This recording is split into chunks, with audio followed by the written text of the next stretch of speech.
4 natural laxatives to your diet for constipation relief. Hey there YouTube family, hopefully you are fine. Natural laxatives may enhance bowel movements and relieve constipation.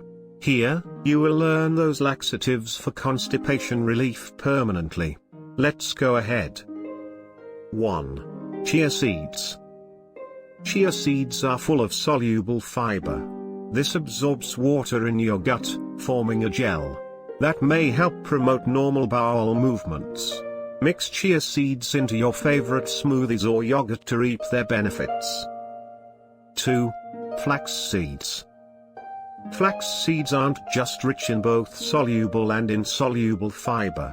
They also have antioxidant, antibacterial, and anti-inflammatory properties. Add them to your smoothies, oatmeal, or yogurt for a tasty, healthy boost. 3. Aloe vera. Aloe vera may soothe constipation with its natural laxative effects.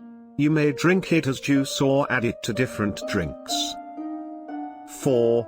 Olive oil.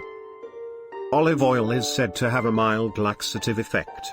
It may soften your stool and make it easier to pass. Try using olive oil in salad dressings or dips. Although a lot of research discusses the laxative properties of these items, further large-scale human studies are required to confirm these benefits.